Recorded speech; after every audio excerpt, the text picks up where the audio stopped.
Assalamualaikum warahmatullahi wabarakatuh. Bismillah, alhamdulillah, assalatu wassalamu ala rasulillah, sayyidina wa maulana Muhammadin abdillah, la hawla wa la quwata illa billah maba'ad. Hadratal muhtaram yang terhormat beliau Bapak Dr. Andes Kiai Haji Muhyiddin MAG. Yang saya hormati para jamaah sudah salat duhur yang berada di ruang salat utama Masjid Agung Jawa Tengah. Para santri Mahatafidz Al-Quran MAJT Basnas Jawa Tengah yang berbahagia, dan saya hormati para pendengar Radio Dais, Radio Gaul, serta pemirsa MAJT TV dan TV-ku dimanapun Anda berada. Kajian pada siang hari ini yaitu kajian fikih kitab Qawaidul Fiqhiyah. Insyaallah tema yang akan dikaji pada siang hari ini yaitu Murojaah Qaidah-Qaidah Fiqhiyah. Untuk itu apabila nanti para jamaah dan para santri yang ingin bertanya bisa ditanyakan langsung kepada guru kita, narasumber kita. Bagi para pendengar dan pemirsa yang ingin bertanya bisa melalui WhatsApp-nya Radio Dais di 0821 336 70.000. Untuk mengawali kajian pada siang hari ini terlebih dahulu mari kita buka dengan bacaan Ummul Kitab Liridhaillah wa li syafaati Rasulillah bi barakati suratul Fatihah. A'udzu billahi minasyaitonir rajim. Bismillahirrahmanirrahim. Alhamdulillahirabbil alamin arrahmanir rahim maliki yaumiddin. Iyyaka na'budu wa iyyaka nasta'in ihdinas siratal mustaqim siratal ladzina an'amta 'alaihim ghairil maghdubi alaihim waladdallin. Amin. Selanjutnya mari kita simak bersama kajian pada siang hari ini bersama dengan beliau Bapak Dr. Andes Kiai Haji Muhyiddin MAG. Waktu disilahkan. Assalamualaikum warahmatullahi wabarakatuh.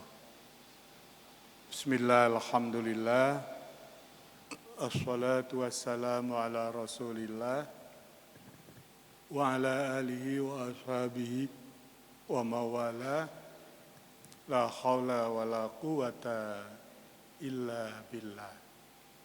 Amma ba'da, para jamaah sekalian, para santri Mahatafidz, para mahasiswa magang di MAJT dari beberapa perguruan tinggi, diantaranya dari UIN Sunan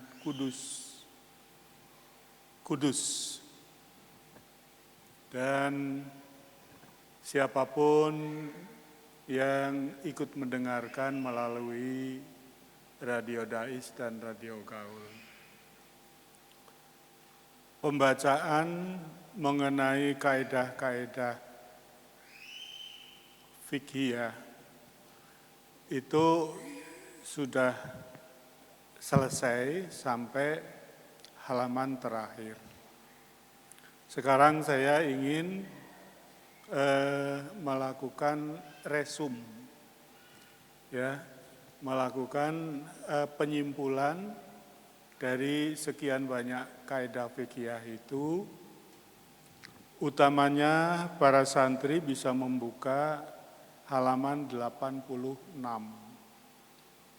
Di situ terpampang ada sekian banyak kaidah sampai 70 butir kaidah. Ya, sebelum kita melihat pada 70 butir kaidah itu, saya akan sampaikan refresh, menyegarkan kembali apa yang sudah pernah saya sampaikan di bagian pendahuluan atau awal dari kitab ini. Pertama, kaidah itu apa? Kaidah itu hukmun kulliyun, hukum yang bersifat kulli, umum. Jadi hukum itu isinya bukan hanya satu fara', satu masalah, bahkan bisa jadi hukum ini berlaku untuk beberapa bab.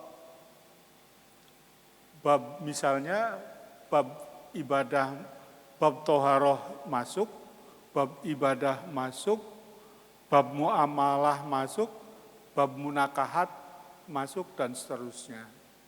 Itu yang dimaksud dengan hukmun kulliyun, hukum yang bersifat kulli, umum.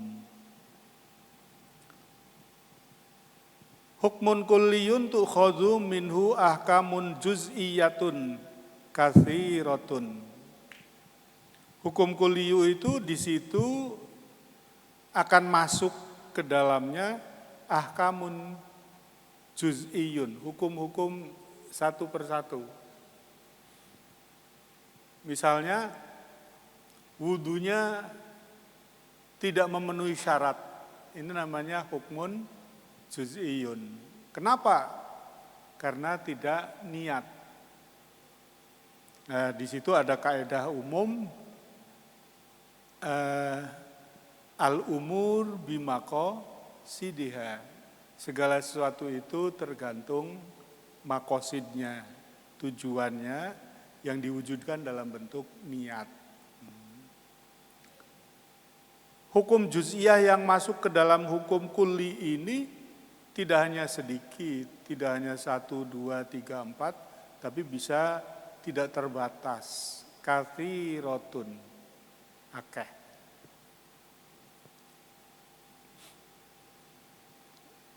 Itu kaidah. Kemudian dalam penamaan ini namanya al-qawaid al-fiqhiyah. Orang biasanya menerjemahkan dengan kaidah fikih. Nah, ini bahasa Indonesia ini, kaidah fikih ini. Kalau bahasa Arabnya al-qawaid al-fiqhiyah.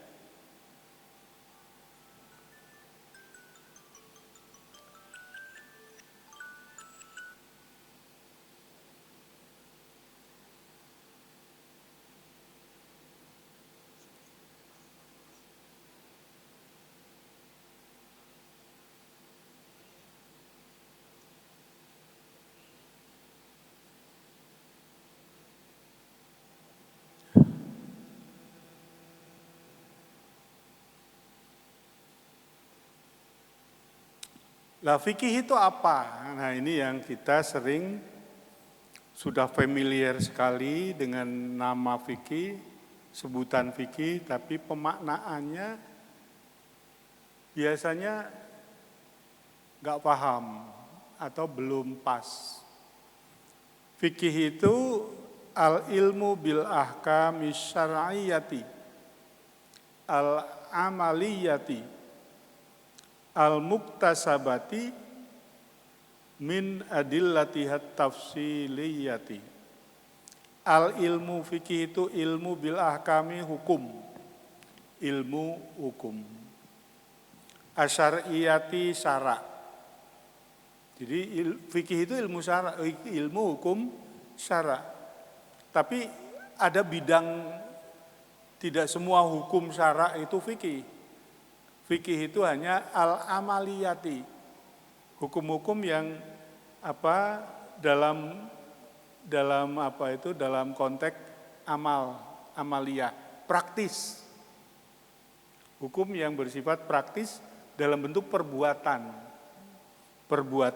praktis. Hukum itu al-muktasabatu disimpulkan atau diambil min adillatihat tafsiliyah dari dalil-dalil yang rinci. Jadi ada dalil itu misalnya berupa ayat Al-Quran atau berupa hadis Nabi.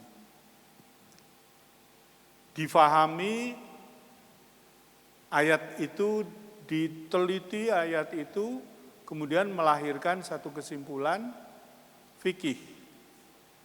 Nah, fikih itu kesimpulan yang ditarik dari ayat, ditarik dari hadis.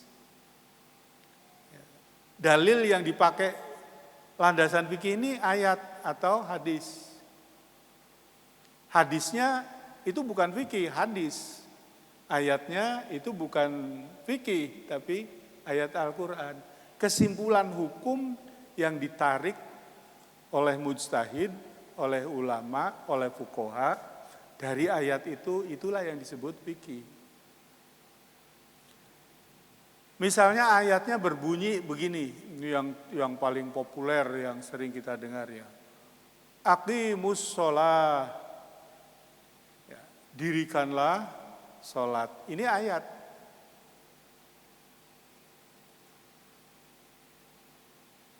Nah, dari ayat ini dipahami, diteliti, lalu kemudian fuqaha mengambil kesimpulan bahwa sholat itu wajib. Nah, sholat itu wajib itu fikih. Aqimus sholah itu ayat Al-Quran.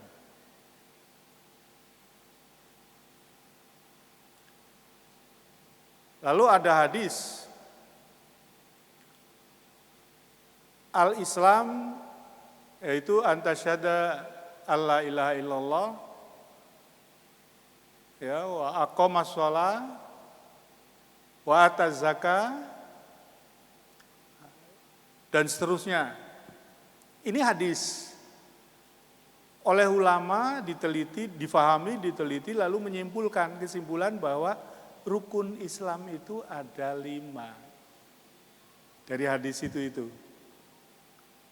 Yaitu syahadat, sholat, zakat, puasa, haji. Nah, bedanya apa? Yang terang bahwa kalau hadis itu sabda Nabi. Kalau Al-Quran itu firman Allah. Kesimpulan hukum ini adalah pendapatnya ulama. Jadi apa itu wadinya, subjeknya itu kalau Al-Quran dan hadis itu syari'un pada hakikatnya Allah, tapi kalau fikih itu ya, subjeknya itu fuqaha atau faqihun. Nah, kalau buatan fikih, buatan ulama itu namanya sesuatu yang dari hasil pikiran. Tapi kalau apa yang ada di Al-Quran dan hadis itu sifatnya wahyu.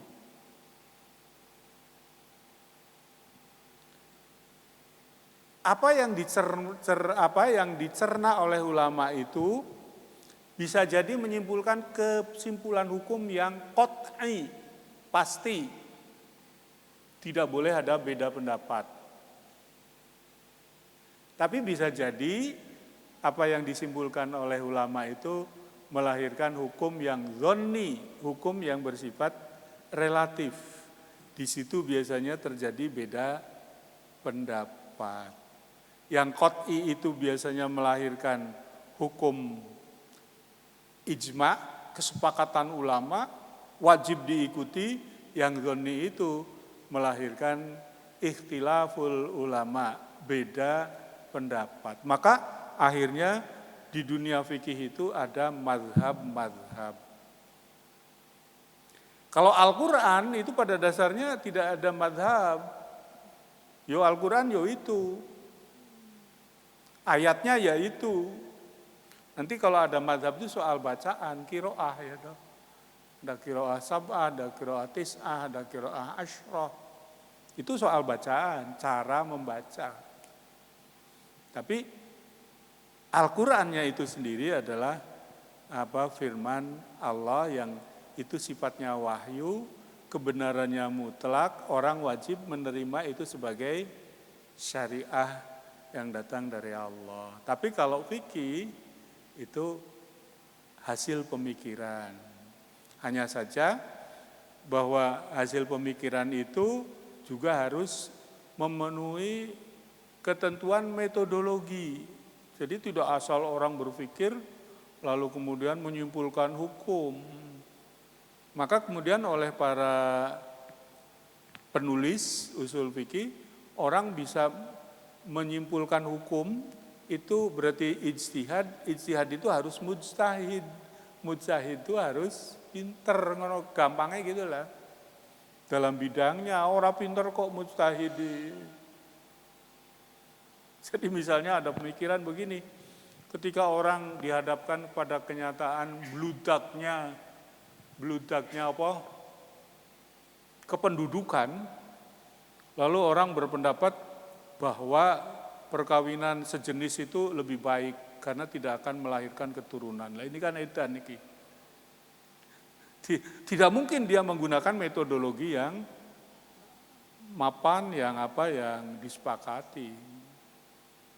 Karena haji itu berat, ya, ongkose larang sisan, ngentenine suwi meneh, maka uslah haji kira wajib misalnya. Ada pemikiran begitu, maka ini pemikiran yang menyimpang karena dia tidak mungkin didasarkan pada metodologi yang standar. Salah satu metodologi standar itu bahwa kalau sudah ada nasun sorihun qat'iyun, nas itu Al-Quran bisa, hadis bisa, yang jelas cetha maknane, tidak memungkinkan ditafsir-tafsir, qat'iyun pasti, maka di situ la majala lil ijtihad, tidak boleh berijtihad yang berbeda. Karena ada tuntutan, ini ya kaitannya dengan budaya barat, ada tuntutan kesetaraan gender, ya, lalu keluarlah pendapat bahwa wanita boleh ngimami sholat Jum'ah.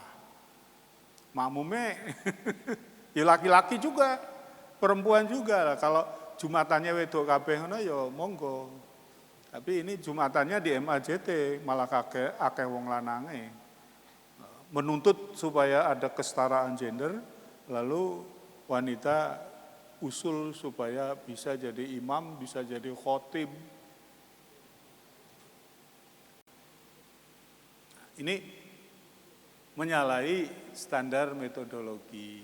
Karena apa? Udah jelas itu. Contoh dari Nabi ada, keterangan-keterangan bahwa imam dan khotib itu harus laki-laki itu ada, dan itu cetha jelas. Sesuatu yang sudah cetha jelas dalam agama itu biasanya disebut dengan syariah.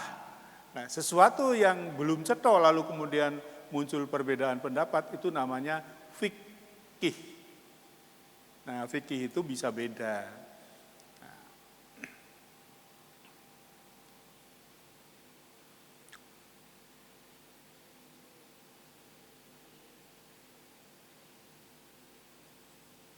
Nah, jadi qawaid al-fiqhiyah itu hukmun fiqhiyun, hukum fikih yang bersifat kulliyun,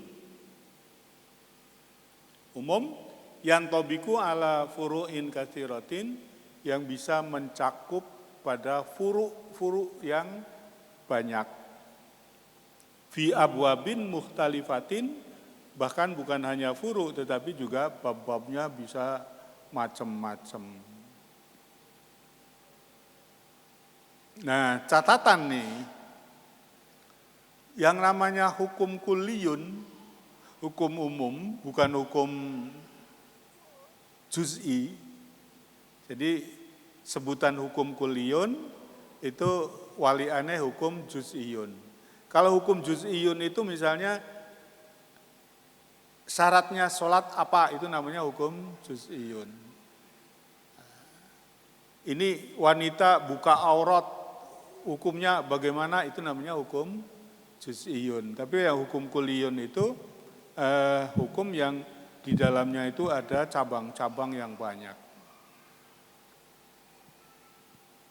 Kulliyun itu apa? Indikasinya anal qawaid al-fiqhiyah aktsaruha aghlabiyun. Hukum-hukum kuli itu sifatnya tuh aghlabiyah. Umumnya begitu, tapi tidak pasti. Ya, umumnya begitu. Ai annaha tantabiku ala aghlabil furu'. Jadi itu bisa mencakup sekian banyak furu', la kulliha, tetapi tidak seluruhnya. Liwujudi ba'dil istisnaati, karena dalam kaidah fikih itu selalu ada kecualian-kecualian, istisnaat. Seperti yang sudah pernah kita alami, kaidah itu makna kaidahnya apa, dasar hukumnya apa, kemudian implementasinya bagaimana, lalu kemudian hal-hal yang dikecualikan. Itu biasanya dalam bab-bab kaidah fikih itu selalu ada begitu. Ada pengecualian-pengecualian.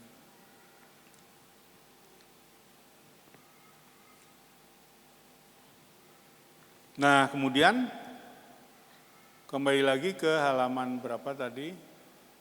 86. Coba dibuka halaman 86. Yang nomor 1 itu ada kaidah yang berbunyi al-umuru bimaqasidiha. Segala sesuatu itu tergantung niatnya.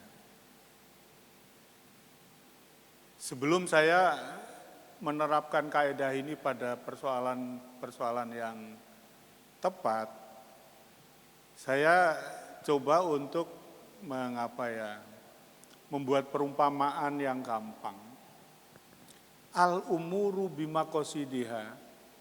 Segala sesuatu tergantung niatnya, tujuannya. Ada orang sregep ngaji, sergap mulang, tujuannya itu untuk mendapatkan amplop.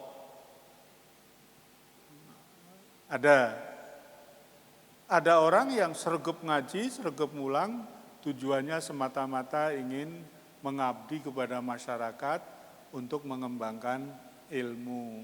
Mulang-mulang lah gitu. Niatnya mulang tenan. Ada orang mulang niatnya golek upah.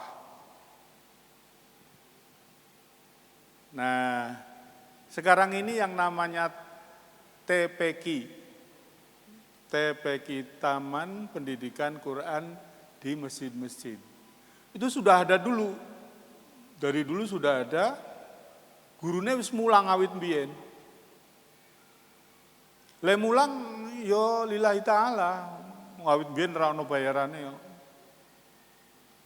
Bahwa sekarang ada bisyarah sebagai kebijakan pemerintah, misalnya setiap guru TPQ itu dalam satu semester dikasih uang 300. Nah itu guru TPQ yang mulang itu nawaitunya bukan cari uang. Ngaku mulang awit mbiyen pirang-pirang tahun. No. Bahwa sekarang itu kemudian ada bisyarah, ya itu penghargaan. Ya namanya juga bisyarah itu artinya bebungah. Ono yo alhamdulillah, ora ono yo wes. Sampean ada living cost ya alhamdulillah, ora ono living cost yo moh. Berarti itu bukan ibadah itu.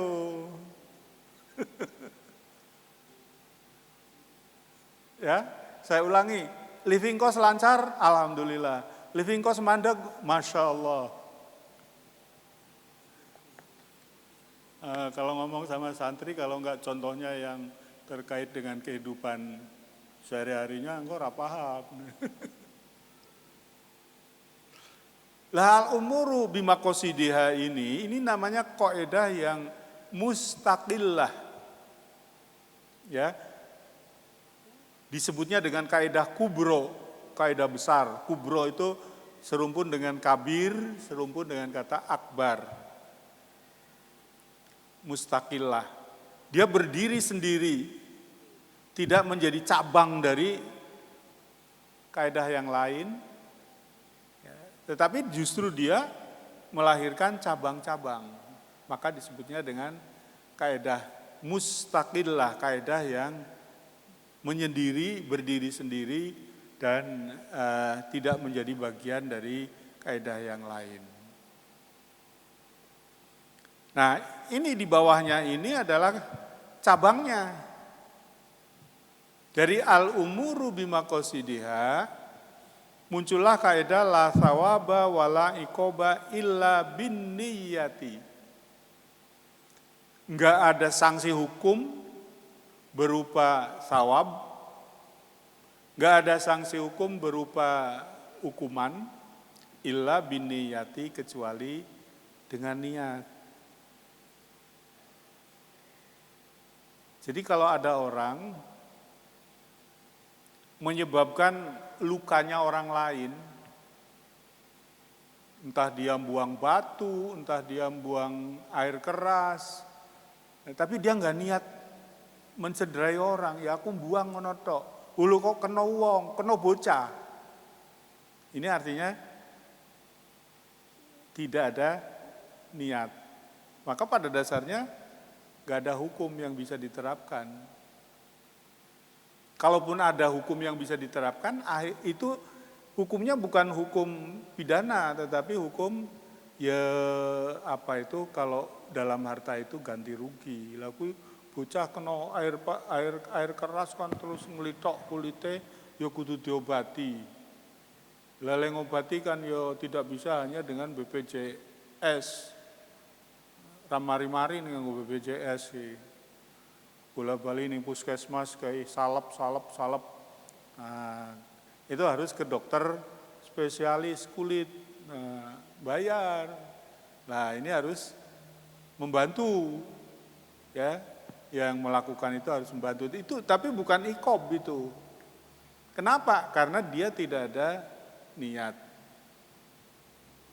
Ya. Sama dengan orang kelahi. Kamu kelahi, adalah kelahinya dengan maling gitu. Karena kamu jaduk sakti gitu, jotosan iki iso membuat malingnya itu mati. Masih ada nggak toh jaduk gitu zaman saiki? Siano Mas, izin. Tapi dia niatnya tuh bela diri, aku diserang. Jadi dia bukan membunuh, tidak bisa disebut membunuh.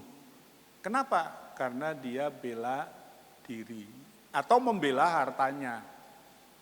Lah HP ku dicukuk kok, nek ora tak gitik ya go mlayu. Dhewe mlayune luwih banter timbangane aku kok. Nah, tapi gitianku kan mandi gitu. Soalnya apa? Soalnya apal kaidah fikih. Nggak ada hubungannya kaidah fikih dengan jadum. La sawaba wala iqoba illa biniyati. Kenapa? Ya itu bergantung atau masuk pada kategori al-umuru bimaqosidiha. Maka karena itu kalau ada penyelesaian hukum di pengadilan, itu ada istilah membunuh dengan rencana. Nah ini kan berarti bimaqosidiha. Ada membunuh tidak pakai rencana, spontan. Loh memang tak pentung wesi. Lah wesine direncanakan enggak? Itu ya nemu ning kono. Nah ini bukan karena perencanaan. Kalau perencanaan itu niteni kapan dia jalan kaki di gang ini yang sepi, aku nyiapke tak adang, lalu untuk mempercepat proses aku nggowo peso. Ini namanya pembunuhan dengan rencana. Itu nanti beda hukumnya, pembunuhan spontan dengan pembunuhan rencana itu. Ada lagi kaidah di bawah hal umur bimaqosidah itu al-ibrah fil uqud lil maqasid wal ma'ani la lil alfaz wal mabani. Yang harus diperhitungkan al-ibratu fil uqud dalam transaksi. Ini transaksi kebendaan ya. Itu lil maqasid wal ma'ani, tergantung tujuannya. Tergantung makna yang dikandung. Lalil alfal wal mabani, tidak digantungkan pada ucapan. Ucapannya bisa beda, tapi niatnya apa?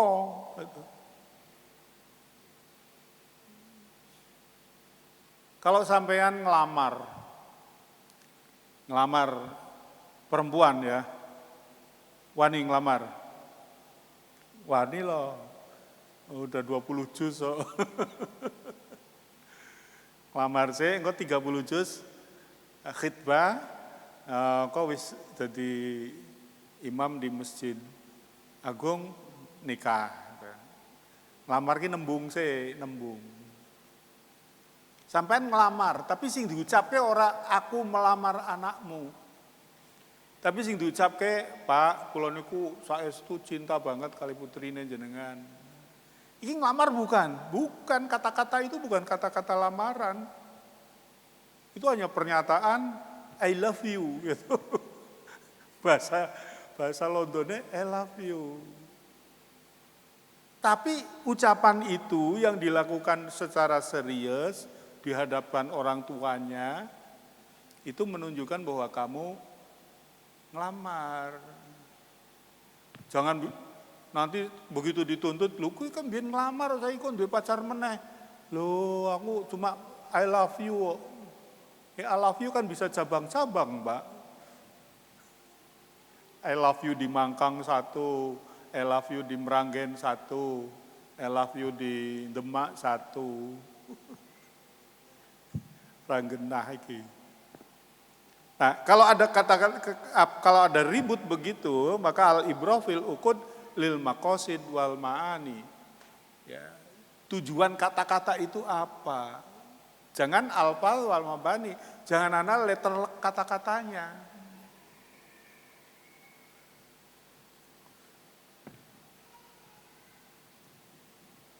Kalau sampean datang ke tempat penyewaan mobil, apa namanya rental ya toh. Mas Bagas ngerental ke mobil, saya datang, Mas, aku tak nganggo mobilmu ya. Berapa hari? Ya sehari 2 hari lah, wis dipakai. Begitu sehari 2 hari balik ke, lah ongkosnya Mas, lu aku kan cuma ngomong arep nganggo. Bisa enggak diterima itu? Enggak bisa, wong konteksnya itu dia itu datang ke rumah penyewaan mobil, ngomong arep nganggo ya nganggo, tapi nganggo kan itu artinya nyewa, barang persewaan kok. Sama dengan orang, nih seringnya begini nih kalau di MAJT itu, mengajukan permohonan untuk menggunakan convention hall. Ya, kalau saya kemudian disposisi disetujui, dia menggunakan convention hall, baru dia orang bayar. Lu Mas kok orang bayar itu piye lah? Aku kan suratku kan mau menggunakan pinjam kan orang bayar. Nek yang bayar kan nyewo. Bisa nggak itu diterima debatnya dia itu? Ya enggak bisa, wong ini unit bisnis kok. Enggak ada orang make gratis. Ya, make yang bayar.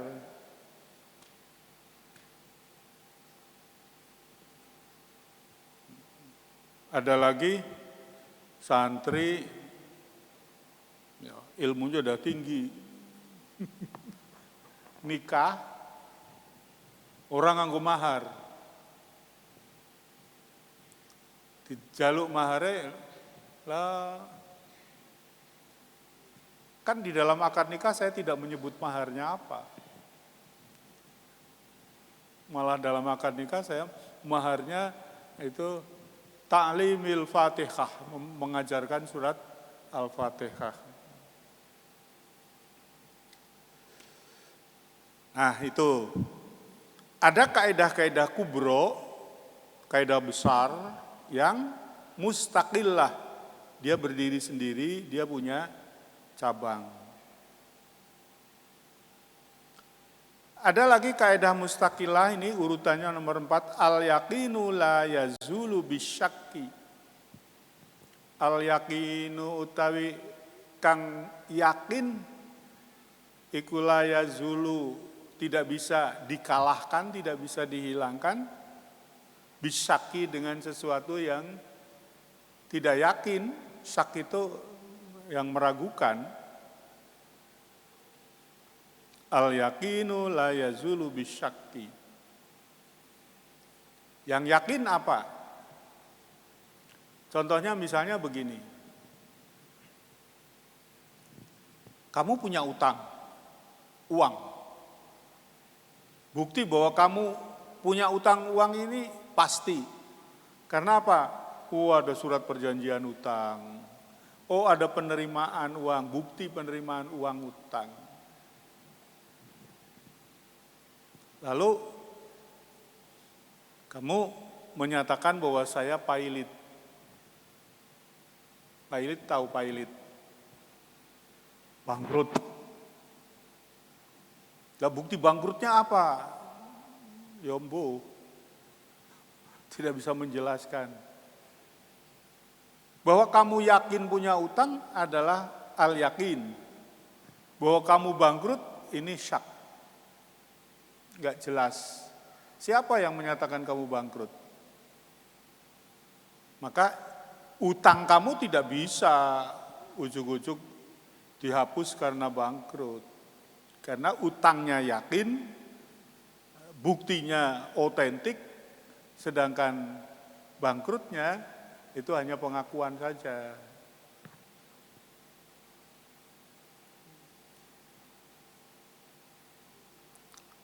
Ada lagi contoh. Kamu sholat zuhur misalnya. Sholat zuhur lalu ragu, ini aku rakaat ketiga atau keempat ya.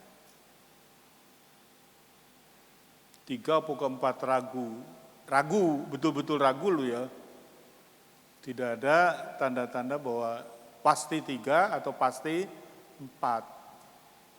Maka ambil yang pasti. Jangan sampai mengambil yang ragu. Kalau orang ragu 3 atau 4, itu yang pasti ya 3 itu sudah dilewati. Yang 4 belum tentu. Yang 3 itu yakin, yang 4 itu syak. Jadi karena itu lalu para fuqaha menghadapi keraguan seperti itu 3 atau 4 disimpulkan ini 3. Bahwa nanti menurut orang lain itu jadi 5 rakaat sembahyang sampean ki. Enggak ya kalau tidak diingatkan waktu sholat kan enggak ngerti.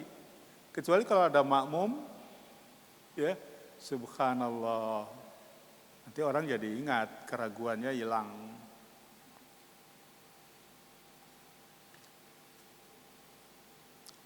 Ada lagi al-aslu baqa'u makana ala makana.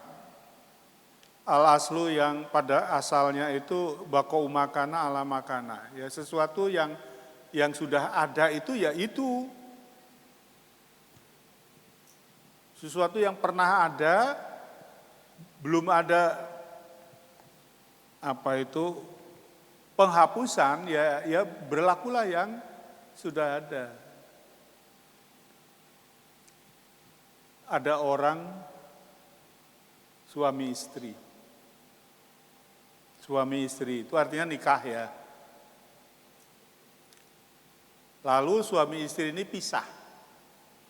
Urip dewe-dewe, sing lanang mbuh ning ndi, sing wedok tinggal ning kampung, malah susah makani anake akeh.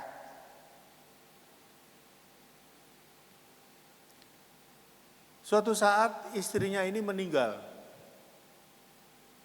Dilala istrinya itu punya warisan dari orang tuanya. Entah berupa rumah, entah berupa tanah, entah berupa barang yang lain. Sing lanang teko.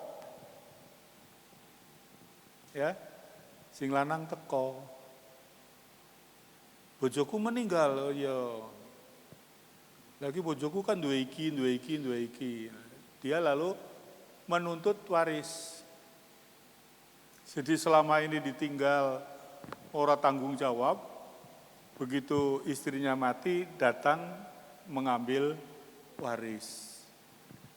Ini hakim nih piye jajal kalau ada tuntutan kayak begini. Bukti bahwa dia suaminya ada dan pasti. Karena apa? Ada akte nikah. Tapi bukti bahwa dia sudah cerai nggak ada. Ya. Ya kembalikan pada aslinya, bahwa aslinya dia adalah suaminya. Yang karenanya hakim ya akan nahnu nahkumu bidzawahir. Saya menetapkan ya berdasarkan bukti. Gak bisa hakim lalu kemudian muncul keyakinan, loh kan lungo 10 tahun. Loh artinya apa? Ya lungo aja. Kecuali kalau istrinya menggugat cerai ketika ditinggal pergi ke pengadilan, lalu kemudian ada bukti perceraian. Ini enggak. Makanya yang namanya istri atau keluarganya istri itu harus bisa melakukan langkah yang tepat.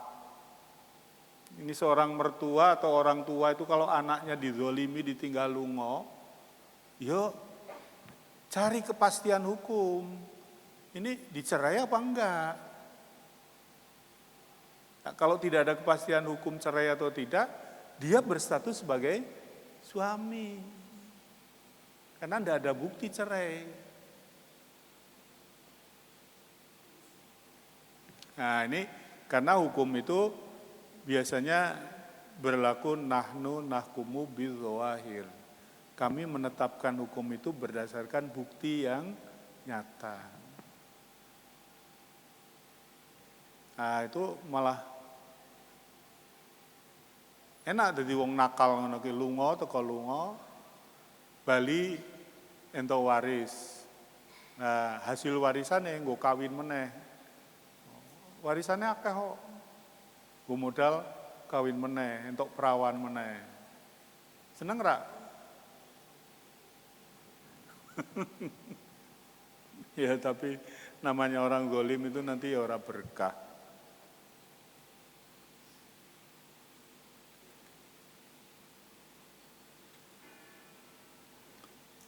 Al-aslu bara'atu zimmah. Pada asalnya orang itu bebas dari tanggungan. Tidak punya tanggungan pada dasarnya. Kecuali ada bukti bahwa dia harus menanggung. Selama tidak ada bukti bahwa dia punya tanggungan, maka pada dasarnya dia bebas dari tanggungan. Jadi kalau ada orang tiba-tiba menuntut, aku kok ora dibayar utangmu.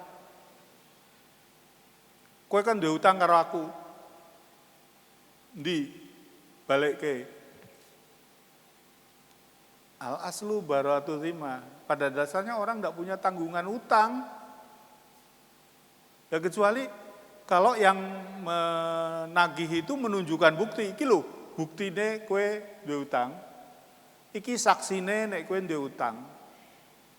Itu baru orang itu bisa kena tanggungan. Tapi kalau tidak ada bukti-bukti seperti ini, ya dia bebas.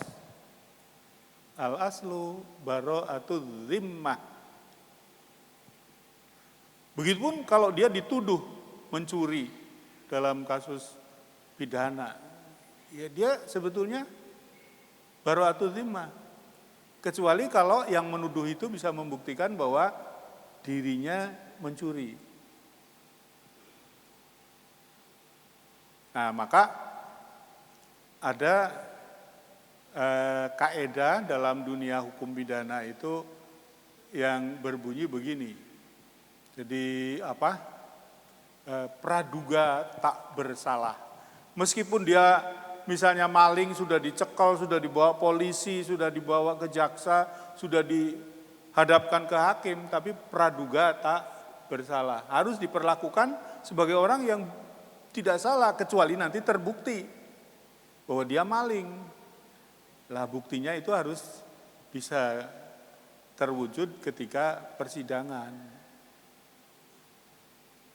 Nah ini konyolnya itu kalau ada dua kekonyolan. Satu, orang tidak maling, dituduh maling, orangnya lemah, nggak punya kekuatan apa-apa, akhirnya nerimo. Jadi nggak maling, tapi dituduh maling, direkayasa oleh orang supaya nanti tidak kecekel maling yang sebenarnya. Kalau sudah dicekal, wong ini kan maling yang sebenarnya aman. Atau konyol ini. Hakim bisa jadi akhirnya salah menetapkan hukum. Nah, qadiyani finnar wa qadin fil jannah. Ada 3 hakim, yang 2 masuk neraka, yang 1 masuk surga. Artinya bahwa hakim-hakim itu 70% finnar, 30% fil jannah. Ini kalau terjadi kesalahan-kesalahan seperti ini, karena dia hanya bisa memutuskan sesuatu berdasarkan bukti. Kekonyolan yang kedua, ada orang betul-betul maling, ya diadili, tapi dia pinter mengelak sehingga hakim tidak bisa membuktikan. Jadi maling tenan tapi meleset. Nah, ini jagoan-jagoan hukum yang kayak begini ini berkeliaran nih di Indonesia ini. Maling, koruptor, aman. Koruptor, korupsi tenanan, aman. Amannya itu ya bisa jadi dengan cara yang haram.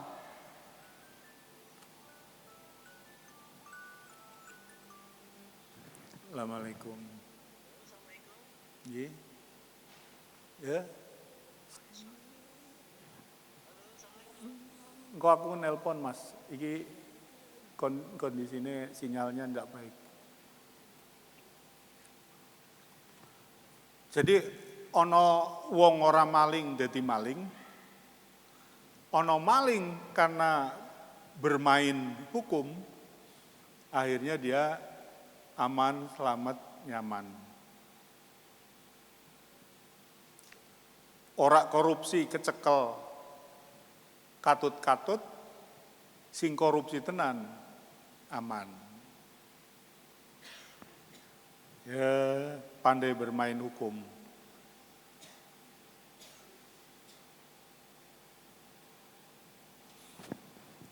Masih banyak lagi lah masabata biyakinin la yartafi'u illa biyakinin. Sesuatu yang telah tetap dengan keyakinan maka tidak akan bisa dihilangkan kecuali dengan keyakinan. Kaidah kubro yang ketiga, al-masyaqqatu tajlibut taisir. Al-masyaqqatu utawi masyarakat itu keadaan sulit, berat. Tajlibut taisir itu akan bisa menarik kemudahan. Inna ma'al usri yusra. Bersamaan dengan kesulitan itu ada kemudahan. Nah, setiap ada masyaqqah maka ada taisir. Jadi dalam menjalankan tugas, dalam menjalankan kewajiban itu tidak selalu lancar. Kadang-kadang ada keberatan-keberatan yang harus dihadapi. Setiap kali ada keberatan yang masuk pada tingkat masyaqqah, maka hukum itu selalu muncul kemudahan. Ini, jadi apa yang biasa saya sebut, hukum itu ada hukum azimah, hukum biasa, hukum dasar, ada hukum rukhsah, hukum dispensasi. Azimahnya orang wajib puasa, tapi karena kondisi sakit, maka rukhsah muncul, boleh tidak puasa. Boleh tidak puasanya itu bisa jadi nanti harus bayar qadha, tapi bisa jadi tidak usah bayar qadha puasa, cukup nanti bayar fidyah. Nah, ini rukhsah itu bisa mundur waktunya, bisa ganti kewajibannya, bisa hapus, hilang. Itu hukum dasar fikih itu seperti itu. Ada masyaqqah, ada taisir. Contoh yang paling mudah yang sering Anda saksikan, sholat itu pada dasarnya harus berdiri. Berdiri. Tetapi karena ada kesulitan berdiri, maka dia boleh sholat sambil duduk. Ini sudah pasti itu. umumnya ini berlaku bagi ulama-ulama yang garis pemikirannya itu moderat. Ulama-ulama yang garis pemikirannya itu agak kaku, itu agak sulit memunculkan hukum rukhsah itu. Tapi meskipun begitu, Wahabi di Arab Saudi yang sebetulnya kencang, ketat, tapi akhirnya juga luluh. Dibuktikan dengan fasilitas haji. Aslinya ya tawaf itu ya di area Ka'bah.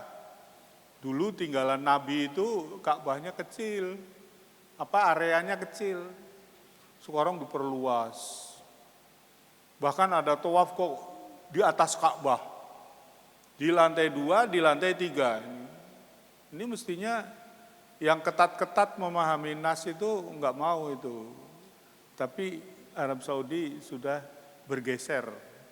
Ya, muncul rukhsah, orang boleh tawaf di lantai 2, orang boleh tawaf di lantai 3. Lalu berarti tawafnya sak ndure Ka'bah. Padahal dulu zaman Nabi itu tawaf itu ya mengelilingi Ka'bah di bawah di lantai 1. Begitu juga sa'i 4 lantai, Mas. Kenapa muncul ide membuat lantai-lantai ini? Ya supaya taisir, masyakohnya supaya diatasi. Dalam rangka mengatasi masyakoh, lalu muncul ide-ide taisir, mudah.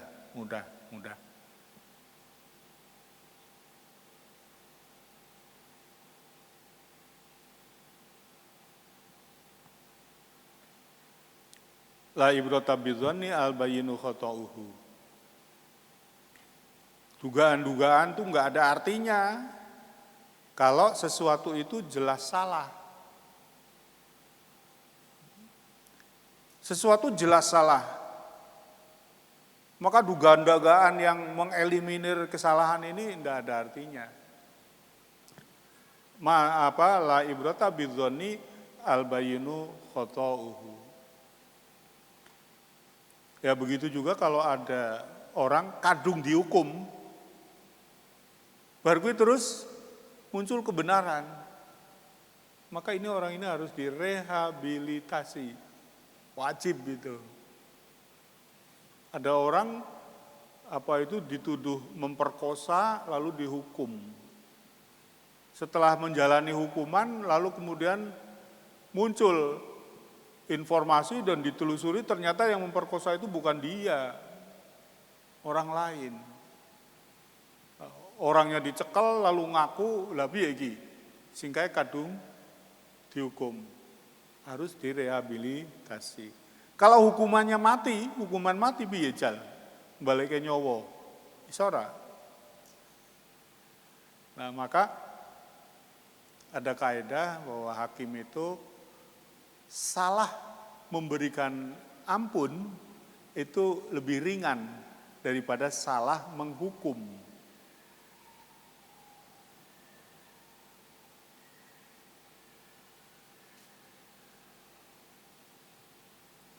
Idza dzaqal amru itasa'a. Cabang-cabangnya ini ada kaidah-kaidah. Ini jam 1 muncul ya. Ya sudahlah. Sampai di sini dulu, pertanyaannya disimpan, nanti kita lanjutkan kembali pada Rabu yang akan datang. Wallahul muwaffiq ila aqwamit thoriq. Assalamualaikum warahmatullahi wabarakatuh. Waalaikumsalam warahmatullahi wabarakatuh. Alhamdulillah kajian pada siang hari ini sudah selesai. Mudah-mudahan kajian pada siang hari ini mendapatkan ridha dari Allah Subhanahu wa taala, berkah manfaat untuk kita semua. Mari kita tutup dengan bacaan hamdalah bersama. Alhamdulillahirabbil alamin. Akhirul kalam wallahul muwaffiq ila aqwamit thoriq. Wassalamualaikum warahmatullahi wabarakatuh.